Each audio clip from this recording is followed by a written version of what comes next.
Dear student, good morning. आप सब कैसे हैं? मैं PS तिवारी आप सभी का अपनी फिजिक्स क्लास में स्वागत करता हूं। जैसा कि आप जानते हैं कि प्रत्येक दिन मेरी लाइव क्लास मॉर्निंग में 8 बजे रहती है। आप लाइव क्लास के साथ बने रहें। आपको मैं और अधिक से अधिक मॉनिटर देने का प्रयास करूंगा और आप सभी कोविड-19 से अपने आप को सुरक्षित रखने को प्रयास करें। अनावश्यक घर से बाहर ना निकलें, घर पे रहें, सुरक्षित रहें, अपना ध्यान रखें, अपनों का ध्यान रखें।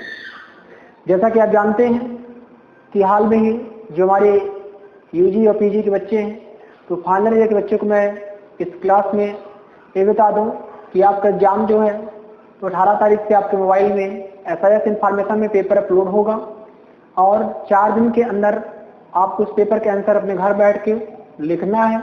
इसके बाद आपको अपने कॉलेज में आके सबमिट करना है। ठीक है, तो आपको भी इन्फॉर्मेशन दे रहे हैं। बाकी जिसको जो डाउट है तो आप कॉल करके मुझसे संपर्क कर सकते हैं। ठीक है, आज बात करेंगे एक नए टॉपिक के साथ। तो आज का मेरा टॉपिक है रेजिस्टेंस, हिंदी में कहेंगे प्रतिरोध।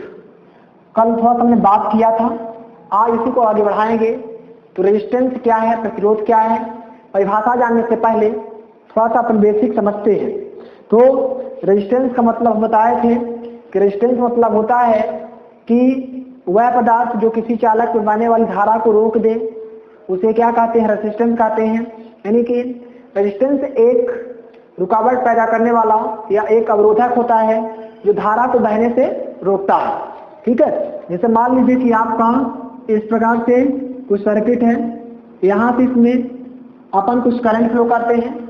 सपोज दैट इसमें अपन ने यहाँ पे करंट फ्लो किया, कितने एम्पियर करंट मान ले अपन मान लेते हैं इसमें 10 एम्पियर की करंट फ्लो हो रही है। ओके, कितने एम्पियर करंट फ्लो हो रही है? 10 एम्पियर की करंट फ्लो।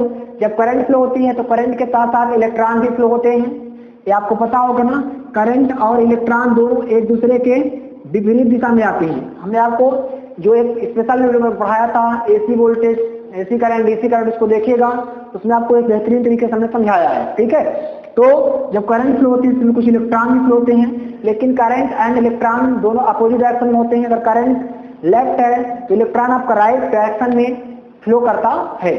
तो अगर इसमें रेजिस्टेंस जो होता है, रेजिस्टेंस क्या करता है कि जो इलेक्ट्रॉन होते हैं, इलेक्ट्रॉनों को बहने से रोक देता है। इलेक्ट्रॉनों को क्या करता है, बहने से रोक देता है। जो करंट यहाँ पे जाती है तो हो सकता है कि 10 एम्पियर के स्थान पे यहाँ पे 8 एम्पियर करंट फ्लो होगी। तो किसके कारण कह सकते हैं? तो इसका हम बता सकते हैं रेजिस्टेंस R के कारण। इसके कारण रेजिस्टेंस R के कारण आप समझ गए होंगे कि जो आपका करंट होती है, तो करंट को बहने से जो रोकता है उसे अपन क्या कहते हैं, रेजिस्टेंस। बाय एग्जाम्पल हमने आपको समझा दिया। अब हम इसमें और अधिक समझने का प्रयास ना करें। बाकी कल आपको इसका सिंबल बताए थे। जो रेजिस्टेंस होता है सिंबल, अगर आपसे बारे में पूछा जाए तो रेजिस्टेंस का सिंबल आप कुछ इस प्रकार से बनाएंगे। इस प्रकार से रेजिस्टेंस का सिंबल बनता है। बाकी इसके जो डिफरेंट टाइप से, तो आपको हमने डिफरेंट टाइप के बारे में बता दिया। ओके, अब हम बात करेंगे इसके स्टैंडर्ड डेफिनेशन के बारे में। बाकी आप इसको भी बता सकते हैं, लेकिन एक इसकी अच्छी डेफिनेशन आप लिख लीजिए। लिखिए, कोई चालक विद्युत धारा के मार्ग में जो रुकावट डालता है, कोई चालक विद्युत धारा के मार्ग में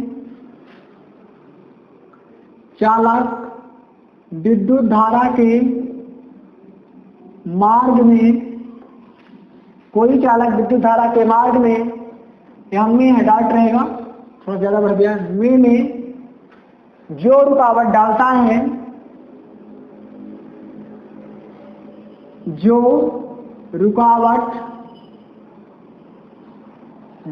है उसे प्रतिरोध कहते हैं। उसे प्रतिरोध मतलब रेजिस्टेंस, उसे प्रतिरोध कहते हैं। यानी आपसे कोई पूछे कि प्रतिरोध किसे कहते हैं, तो हमने बाई फिगर भी समझाया है कि जो धारा के मार्ग में रुकावट डाली। जैसे मान लीजिए कि सपोज दैट इस मार्कर में करंट फ्लो हो रही है, और जो मार्कर में करंट फ्लो होती है तो करंट फ्लो होते होते मान लीजिए कि यहाँ पे आकर करंट क्या करती है, बहने से रोक देती है या उसकी मात्रा को 50% कट ऑफ करके भेजती है, तो उसे अपन जो उसमें रुकावट पैदा हो रही है क्या कहते हैं, रेजिस्टेंस या प्रतिरोध कहते हैं। ठीक है, और जो रोकने का काम कर रहा ऐसे चालक को क्या कहते हैं, प्रतिरोधक या रजिस्टर कहते हैं, तथा ऐसे चालक को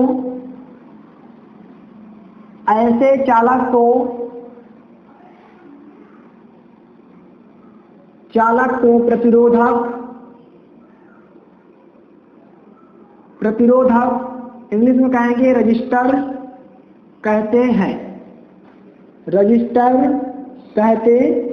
अब तथा ऐसे चालक को प्रतिरोधक, कैसे चालक को, मतलब जो चालक इलेक्ट्रॉन को बहने से रोक रहा है, जो चालक करंट को बहने से रोक रहा है उसे क्या कहेंगे अपन, रजिस्टर। प्रतिरोध क्या है, धारा में मार्ग डालता है, लेकिन जो मार्ग डालने का काम कर रहा उसे अपन क्या कहेंगे, प्रतिरोधक। तो कोई पूछे आपसे कि सपोज दैट रेजिस्टेंस और रजिस्टर में क्या अंतर होता है, रेजिस्टेंस और रजिस्टर में क्या डिफरेंस है, what do difference between resistance and register. तो आप क्या बताएंगे कि रेजिस्टेंस और रजिस्टर के बीच में डिफरेंस होता है। रेजिस्टेंस जो है तो जो करंट को बहने से रोकने का काम करती है, लेकिन जो वहां पे वर्चुअल जो उस चालक जो मार्ग में काम कर रहा उस चालक को, यानी कि जो चालक विद्युत धारा के मार्ग में रुकावट डालता है, जो मार्ग में रास्ता में रुकावट डाल रहा उसे क्या कह रहे हैं, प्रतिरोध। लेकिन किसके कारण डाल रहा है, जो वहां पर उसकी एक प्रॉब्लम क्रिएट हो रही है, किसके कारण डाल रहा है, उसे अपन क्या कहते हैं, प्रतिरोधक, रजिस्टर कहते हैं। तो ये आपका रेजिस्टेंस और रजिस्टर में डिफरेंस हो गया। ठीक है, ये हुई इसकी डिफिनेशन। अब लिखिए सूत्र रूप में प्रतिरोध बराबर विभवांतर बटे धारा। ये बहुत ही मोस्ट है फार्मूला, ये आपके नॉर्मल कंपटीशन एग्जाम में भी आते हैं 12th के अलावा। लिखिए सूत्र रूप में, फार्मूले के फॉर्म में, सूत्र रूप में प्रतिरोध बराबर विभवांतर बटे विद्युत धारा। यहां लिखेंगे प्रतिरोध रेजिस्टेंस इक्वल टू विभवांतर पोटेंशियल डिफरेंस बटे विद्युत धारा, इलेक्ट्रिक करंट बटे विद्युत धारा, इलेक्ट्रिक करंट। इस फार्मूले को अपन मैथमेटिकल फॉर्म में लिख सकते हैं, आर क्या हो जाएगा बताइए, R equal to V upon I, जो कि आपने ओम के नियम में पढ़ा था। ओम के नियम अगर आपको याद होगा तो क्या पढ़े थे, V equal to R I. वहीं से प्रतिरोध की उत्पत्ति होती है। अगर आपसे कोई पूछे कि प्रतिरोध की उत्पत्ति कहाँ से हुई है तो आप बताएंगे ओम के नियम से। कैसे, हाउ, देखिए हमने पढ़ा था ओम का नियम जो होता है तो क्या बताया गया है कि ओम का नियम V डायरेक्टली प्रोपोर्शनल आई होता है। ठीक है, तो जब अपन इसको इक्विवेलेंट करते हैं तो V इक्वल टू क्या हो जाता है, आर आई। मीन्स यहाँ पे जो प्रोपोर्शनल होता है इसके स्थान पे क्या आता है, कांस्टेंट आर, और इस आर को क्या कहते हैं, प्रतिरोध। जब आर का मान निकालेंगे तो आई आ जाएगा बटे में will be equal R will be equal V upon I, जिसको हमने यहाँ पे फार्मूले के बेस में लिखा है। तो कोई पूछे कि प्रतिरोध की उत्पत्ति कहाँ से हुई तो ओम के नियम से बता सकते हैं। ओम का नियम क्या है तो आप बताएंगे कि ओम का नियम जो विभवांतर और धारा के बीच संबंध दर्शाता है उसे क्या कहते हैं, ओम का नियम कहते हैं। फिर प्रतिरोध की उत्पत्ति कहाँ से हुई, ओम के नियम से हुई। प्रतिरोध क्या है, एक नियत या नियतांक है। तो आर इक्वल टू विभवांतर बटे विद्युत धारा V अपॉन आई हो जाएगा। अब देखिए इसी में आप आगे लिख लीजिए, प्रतिरोध का एसआई मात्रक ओम है, इसे ओमेगा से प्रदर्शित करते हैं। लिख लीजिए आप लोग, प्रतिरोध का एसआई मात्रक ओम है। बहुत ही रोज क्वेश्चन है, तो ऑब्जेक्टिव में आते हैं। लिख लीजिए प्रतिरोध मतलब आर का SI unit, SI unit of resistance, SI unit क्या है, ओम है। कोई पूछे आपसे कि प्रतिरोध की एसआई यूनिट क्या है, ओम है। ओम को दर्शाते किससे हैं, तो यह होता है ओम का सिंबल। सब प्रैक्टिकल पूछते हैं, ठीक है, ध्यान रखिए, एक्सटर्नल बहुत स्ट्रिक्ट पूछता क्वेश्चन। कि ओम क्या है, ओम किसके बीच समानता आता है, बता दिए कि ओम भी और आई के बीच समानता आता है। ठीक, ओम का सिंबल क्या होता है, इसको और भाषा में क्या बोलते हैं, साइमन बोलते हैं। तो इन सब चीजों को आप नोट करिए।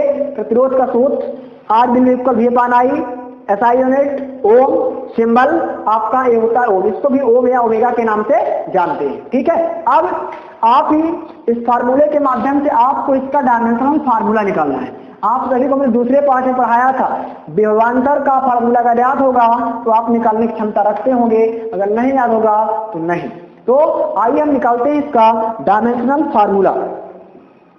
तो डायमेंशनल फार्मूला निकालने के लिए सबसे पहले आपको दो पार्ट से स्मरण करना पड़ेगा। तो आप सभी दो पार्ट के पॉइंट को नोट किए, देखिए विभवांतर का बीमी सूत्र क्या होता है। अगर आपसे विभवांतर का बन जाएगा तो बन जाएगा, बट विभवांतर पोटेंशियल डिफरेंस का नहीं बनेगा तो नहीं बनेगा। तो R equal to V upon I से अपन चलते हैं प्रतिरोध के बीमी सूत्र की ओर। तो देखिए इसका बीमी सूत्र क्या होता है। सभी को विभवांतर का फार्मूला याद है क्या? अगर नहीं याद है, विभवांतर फार्मूला हम आपको बता रहे हैं। विभवांतर और विभव दोनों का एक ही सूत्र था, क्या था याद है? कार्य बटे आवेश। विभवांतर था work upon Q not, Q charge मतलब टेस्टिंग चार्ज। तो इस फार्मूले से आप इसका मान निकालिए तो आपको निकल आएगा विभव का विभवांतर का बीमी सूत्र। तो कार्य का क्या होता है याद है क्या? कार्य का होता है ml स्क्वायर टी पावर -2 और आवेश तो होता धारा गुणे समय, मीन्स बोले तो होता है 80। आवेश का क्या होता है 80, धारा गुणे समय। तो इसको ऊपर ले जाइए तो क्या हो जाएगा, V will be equal ml square T power -2, इसको ऊपर ले जाएंगे a power -1 and t power -1। Okay, चालू कर लीजिए। तो V will be equal ml square T power, अगर बेस इक्वल हो तो पावर आपस में ऐड होती है, -2 -1 हो जाएगा, t पावर -3 a पावर -1। ये क्या हो गया? ये आपका हो गया पोटेंशियल का। हमने जहां पे बताया डायरेक्ट न करके इनडायरेक्ट कर रहे हैं, तो पोटेंशियल डिफरेंस का डायमेंशनल फार्मूला ये निकला आपका ml square T power -3 a power -1। तो यहाँ पे नोट कर दीजिए R will be equal ml square T power L square T power -3 a power -1, ये आपके सामने है, बटे I क्या है? करंट। तो करंट का बीमी सूत्र क्या होता है? करंट का बीमी सूत्र धारा का क्या होगा आपका? एम्पियर। तो धारा का A ही रहेगा, धारा का क्या हो जाएगा? एम्पियर का A हो जाएगा।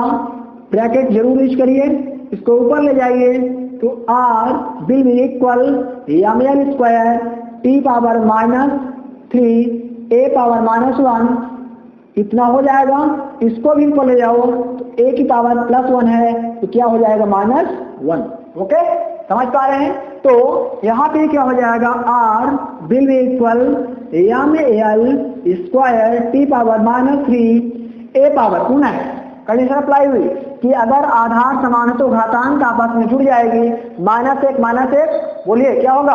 -2। तो क्या हो जाएगा? a की पावर -2। यह हो जाएगा प्रतिरोध मतलब रेजिस्टेंस का डायमेंशनल फार्मूला। मिला लीजिए, क्रॉस चेक कर लीजिए, हम चेक कर लेते हैं। ml square T power -3 a power -2, right. तो इसको आप टिक कर लीजिए, ये होगा इसका डायमेंशनल फार्मूला। फार्मूला निकालना सीखिए आप लोग जरूर सभी कोई, ठीक है। अब आगे लिखिए इसी में, अगर यहां तक हो जाए तो इसमें और लिख लीजिए। तो अब हम बात करेंगे इसी में कि प्रतिरोध किन किन कारक पर निर्भर करता है। तो आइए हम बात करते हैं प्रतिरोध की निर्भरता के बारे में। तो लिखिए प्रतिरोध की निर्भरता, सब ऑब्जेक्टिव क्वेश्चन इंपॉर्टेंट है कंपटीशन के हिसाब से, basic competition plus 12th exam, very most important this topic. तो इसको आप प्लीज अच्छे से बात करिए और आप प्लीज कमेंट के माध्यम से बताने का प्रयास कीजिए कि आप सभी को समझ में आ रहा। अगर यस तो प्लीज आप कंटिन्यू अपने नाम से कमेंट से एक बार सभी को बता दीजिए। चलिए अब हम बात करते हैं फैक्टर्स ऑफ रेजिस्टेंस। डालिए प्रतिरोध की निर्भरता, प्रतिरोध की निर्भरता इंग्लिश में कहेंगे फैक्टर्स ऑफ रेजिस्टेंस। इंग्लिश में क्या कहेंगे, फैक्टर्स ऑफ रेजिस्टेंस। तो इसमें डालिए आप लोग फैक्टर्स ऑफ रेजिस्टेंस के बारे में। तो यहाँ पे लिख देंगे अपन, प्रतिरोध को प्रभावित करने वाले कारक निम्न है। क्या लिखेंगे, प्रतिरोध को प्रभावित करने वाले कारक निम्न है। ठीक है, there are different factors given below.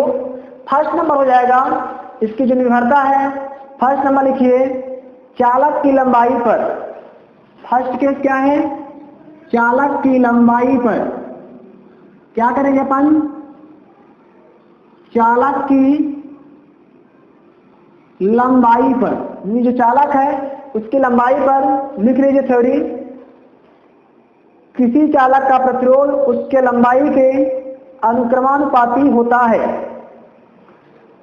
किसी चालक का प्रतिरोध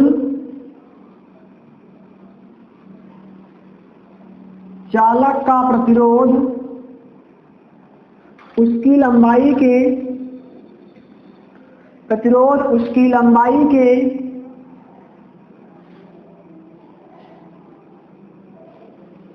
अनुक्रमानुपाती होता है। अब अनुक्रमानुपाती समझ गए होंगे, अर्थात इसको ऐसे लिख सकते हैं, कैसे, अर्थात आर डायरेक्टली प्रोपोर्शनल है, यानी कि लंबाई और प्रतिरोध दोनों का मान आपस में बराबर होगा। यानी कि आर डायरेक्टली प्रोपोर्शनल बोल रहा, दोनों का मान इक्विवेलेंट होगा। तो किसी चालक का जो प्रतिरोध होता है तो उसकी लंबाई की क्या होता है, अनुक्रमानुपाती होता है। इस प्रकार लंबे तार का प्रतिरोध अधिक एवं छोटे तार का प्रतिरोध कम होता है। लिख लीजिए, इस प्रकार लंबे तार का प्रतिरोध अधिक, लंबे तार का प्रतिरोध अधिक तथा छोटे तार का प्रतिरोध कम होता है। छोटे तार का प्रतिरोध कम होता है। मतलब कोई पूछे कि आपके, जैसे बायरन पूछा जाए कि आपके पास दो तार हैं, एक तार की लंबाई 5 मीटर है, दूसरे तार की लंबाई 3 मीटर है, तो आप बताइए कि किस तार की प्रतिरोध कम अधिक होगा, किसका कम। तो आप एग्जाम्पल बोलेंगे भैया जिस तार की लंबाई अधिक है उसका प्रतिरोध अधिक होगा, जिस तार की लंबाई कम है उसका प्रतिरोध कम होगा। समझ गए हैं। जैसे मान लो एग्जाम्पल दे रहे हैं कि आपके एक वायर हो गया एक वायर बी। अब आप बताओ ए और बी में से किस तार का प्रतिरोध कम होगा। तो क्या बताएंगे, यहाँ पे बोलेंगे आप कि बी का प्रतिरोध क्या होगा, कम। क्यों, व्हाई। तो आप जवाब देंगे क्योंकि बी की लंबाई ए की अपेक्षा कम है। तो जो प्रतिरोध है वह लंबाई पर निर्भर करता है। लंबाई अधिक है प्रतिरोध अधिक होगा, लंबाई कम है तो प्रतिरोध कम होगा। ओके, सेकंड नंबर लिखिए, चालक के अनुप्रस्थ का परिच्छेद के क्षेत्रफल पर। सेकंड है चालक के अनुप्रस्थ परिच्छेद के क्षेत्रफल पर।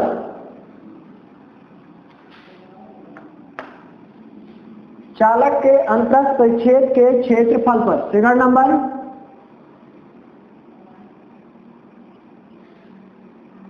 चालक के अनुप्रस्थ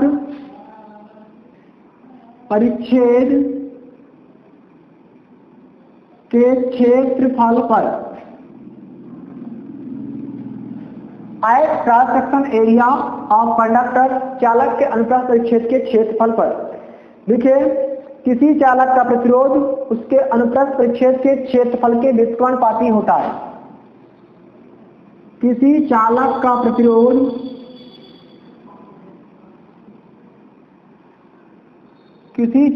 प्रतिरोध उसके अनुप्रस्थ परिच्छेद के क्षेत्रफल के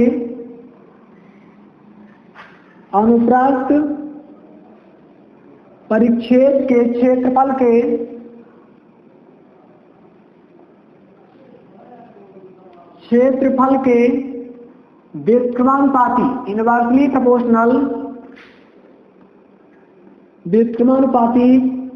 होता है। इनवर्सली प्रोपोर्शनल होता है, अर्थात क्या हो जाएगा, आर इनवर्सली प्रोपोर्शनल 1/a।